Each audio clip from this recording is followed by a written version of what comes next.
तो कि दो पार्टिकल्स है equal mass A and B, एक स्ट्रिंग से अटैच्ड है, 12 लेंथ का स्ट्रिंग है, placed on a smooth horizontal table at separation small L.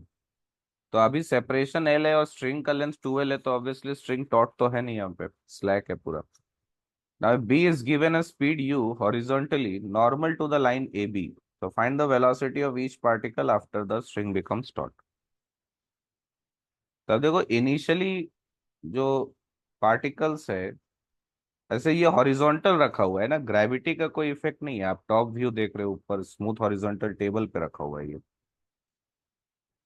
तो इनिशियली यहाँ पर स्ट्रिंग स्लैक है, ठीक है। तो ये हमने जस्ट इसको एक वेलोसिटी दे दिया है पार्टिकल बी को।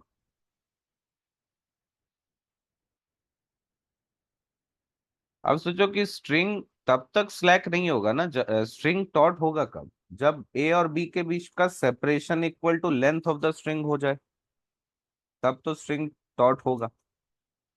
इसका मतलब कि जो ए और बी के बीच में सेपरेशन है वो जब तक 12 के इक्वल नहीं होगा, तब तक तो स्ट्रिंग टॉट नहीं होगा। और स्ट्रिंग टॉट नहीं होगा तो बी पर कोई फोर्स ही नहीं लगेगा, एमजी वगैरह का तो कोई इफेक्ट है नहीं। तो सिर्फ टेंशन का ही इफेक्ट हो सकता था, तो जब तक स्ट्रिंग टॉट ही नहीं होगा तब तक टेंशन आएगा ही नहीं। तो पार्टिकल बी क्या होगा, स्ट्रेट लाइन में चलते रहेगा। और कब तक इस पर कोई फोर्स नहीं लगेगा, जब तक ए और बी के बीच का सेपरेशन 12 नहीं हो जाता। जैसे ही ये सेपरेशन 12 हुआ, क्या पार्टिकल बी पे सडनली एक इम्पल्स लगना लगेगा टेंशन का, क्योंकि टेंशन क्या हुआ, स्ट्रिंग सडनली टॉट हुआ,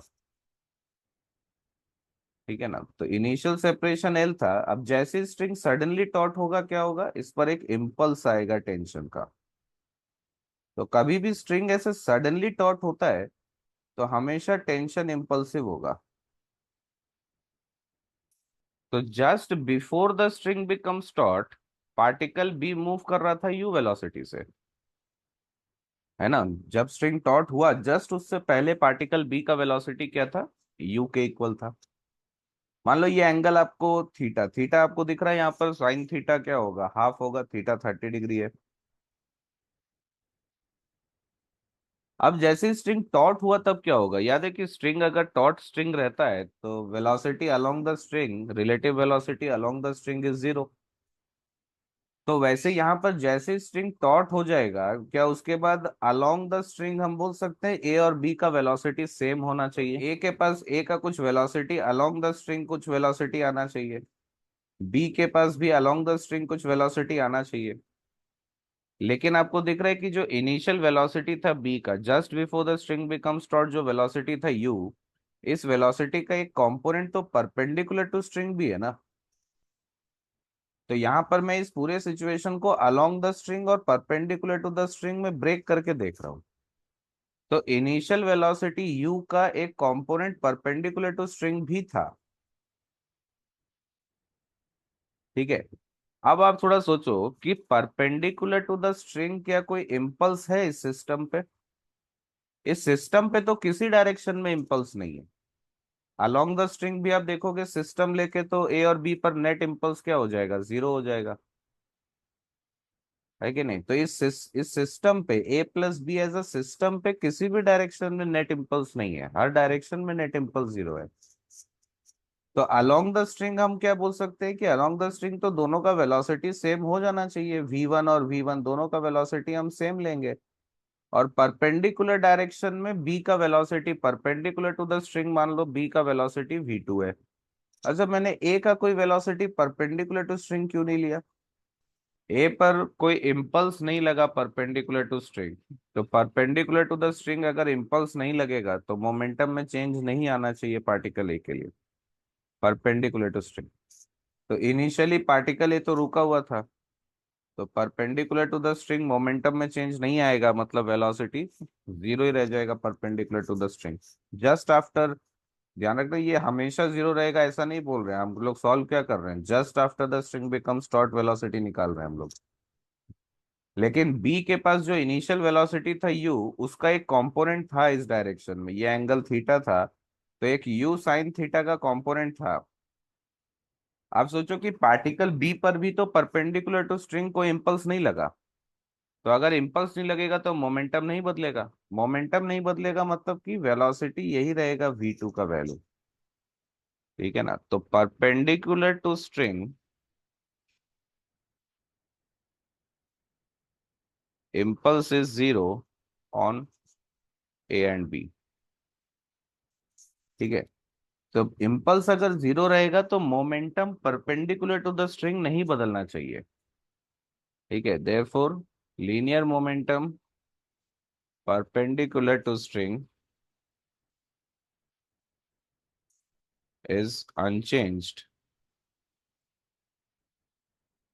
ठीक है, ए और बी के लिए linear momentum perpendicular to string unchange होगा। तो जो इनिशियल वेलोसिटी था, दोनों का मास तो सेम ही बोल रहा है आपको, तो इसका एम मास है, इसका भी मास सेम है।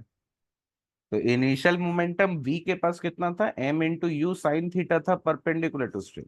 तो just after string becomes dot same velocity रहेगा, क्योंकि इंपल्स ही नहीं लगा, इंपल्स नहीं लगेगा तो मोमेंटम ही नहीं बदलेगा।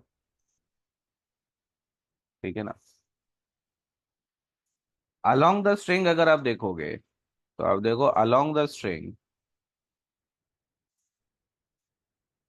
अलोंग स्ट्रिंग भी अगर मैं ए और बी को एक सिस्टम अज्यूम कर लूं, तो इस सिस्टम पे net impulse along the string zero है ना। टेंशन इंटरनल हो गया, ए और बी को सिस्टम ले लोगे तो net impulse along the string क्या हो जाएगा, जीरो हो जाएगा। तो along the string initial momentum क्या था, सिर्फ पार्टिकल बी के पास था m into you cos theta. ध्यान रखना, m इंटू यू नहीं लिख रहा हूं मैं इसको, हमको कौन से डायरेक्शन में लिख रहे हैं हम, ये इक्वेशन अलोंग द स्ट्रिंग लिख रहे हैं, तो मोमेंटम भी अलोंग द स्ट्रिंग ही लेंगे। तो इनिशियल मोमेंटम ए तो रुका हुआ था, और बी के पास कितना मोमेंटम था, यू कॉस थीटा का वेलोसिटी था इस डायरेक्शन में, तो एम यू कॉस थीटा हमारा सिस्टम का इनिशियल मोमेंटम था। फाइनल मोमेंटम क्या होगा, मैं इस डायरेक्शन को ही पॉजिटिव लेके लिख रहा हूँ, है ना।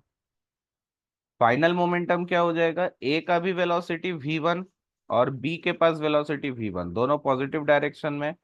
Final momentum will be 2m v1। तो v1 का वैल्यू हो जाएगा u/2 कॉस थीटा। और कॉस थीटा आपको मालूम है, थीटा 30 डिग्री है ना, तो √3/2 √3u/4 हो गया। तो v1 का वैल्यू आपको मालूम है, v2 का वैल्यू आपको मालूम है, v2 कितना हो गया, u/2। तो अब नेट स्पीड क्या होगा, what is the final speed of particle A, particle A का फाइनल स्पीड मतलब v1। तो v1 मतलब आपको मालूम है √3u/4। और पार्टिकल बी का final speed just after string becomes dot, वो v1 और v2 का रिजल्टेंट हो जाएगा √of v1 square plus v2 square. तो कितना आएगा ये, √7/4। तो जैसे मान लो आप पार्टिकल ए के लिए इक्वेशन अगर लिखना चाहो, तो इम्पल्स किधर लगा, पॉजिटिव डायरेक्शन में लगा अलोंग द स्ट्रिंग, तो integral of T D T equal to change in momentum, final momentum m v1, initial momentum zero था। पार्टिकल बी के लिए इक्वेशन लिखोगे तो impulse minus integral T D T, negative direction में along the string. Final momentum किधर ले रहे हैं पार्टिकल बी का, फिर से बोल रहा हूँ, ये इक्वेशन आप अलोंग द स्ट्रिंग लिख रहे हो तो मोमेंटम भी अलोंग द स्ट्रिंग वाला ही लेना है। तो फाइनल मोमेंटम पार्टिकल बी के पास पॉजिटिव डायरेक्शन में m v1 है। ठीक है, और initial momentum again positive direction में m u cos थीटा है।